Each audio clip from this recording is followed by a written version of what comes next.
Ancient Greek gardens, unlike other ancient gardens located in places such as France, Britain, and Rome, have been somewhat of a mystery. Greek historians generally did not keep records of their landscaping. The information that is available is mostly based on real estate descriptions. The history of ancient Greece is divided into Homeric and Archaic, Classical, and Hellenistic periods.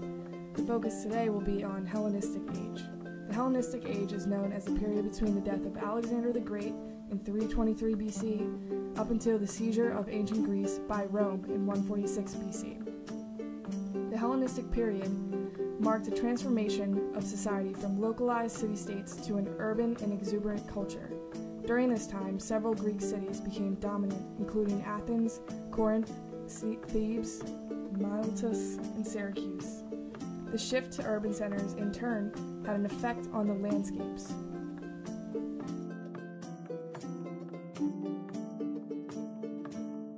All kinds of gardens were present in the Hellenistic era: vegetable gardens, vineyards, flower gardens, orchards, and sacred gardens. However, the only vegetated spaces within the Hellenistic city's walls were the sanctuaries and public spaces such as the agora, a central spot in ancient Greek city-states. Vegetated spaces were always concentrated for practical reasons, such as attempts to conserve water and land area. This explains the interaction between the humans and the gardens of the time. It was a very utilitarian way. Gardens were used to grow fruits and other food, or to grow plants that could be made into wreaths for festivals. There were very few gardens in the courtyards of private Hellenistic houses. Real estate was also built closely together so that there was no room for gardens in the average home.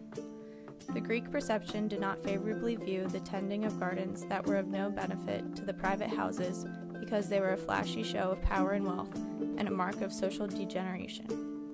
An example of Hellenistic gardens is an Adonis garden. Adonis gardens were planted during the festival of Adonis, celebrated in midsummer. Women would plant lettuce, fennel, wheat, and barley around a figure of Adonis. These plants would grow and wither quickly, signifying the short life and violent death of Adonis.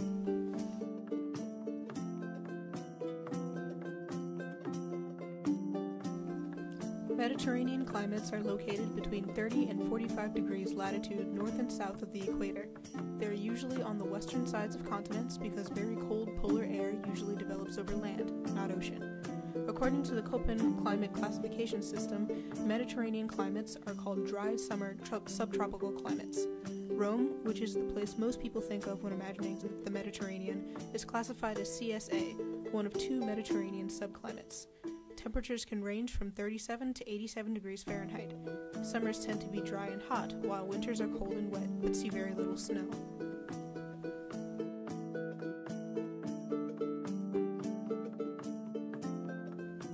When seeing what plants reside in the garden, one must first take a look at what plants grow in the area. Greece resides in a Mediterranean biome which includes Mediterranean forests, woodlands, and shrub biomes. These allow trees such as pine, cypresses, and oaks to grow tall and wide, as well as shrubs such as ericas, bay laurel, and artemisias to grow wild. Even smaller herbs that we all love, thyme, rosemary, and sweet-smelling lavender grow all over. Fruits like olives, figs, grapes, and walnuts are able to grow in gardens with ease. When looking at a Hellenistic garden, at first only simple grasses were grown. The garden served as a recreational space to allow sports, public courts, and outdoor assemblies to occur. As time went on, the garden shifted into having more flowers as decoration to honor the gods. Gardens expanded further to have fruits and vegetables grow in order to feed households. Cypress trees began to flourish and become abundant, with shrubs throughout the cities. The shrubs were groomed and shaped into whatever patterns and shapes the owner of the gardens desired. As cities shifted to expansion, gardens began to shrink. This shrinkage decreased the Hellenistic garden to the point of extinction.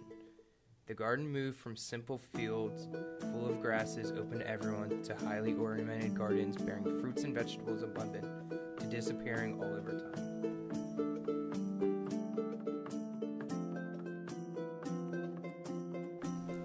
During the Hellenistic era, architecture was used more for decoration than for function.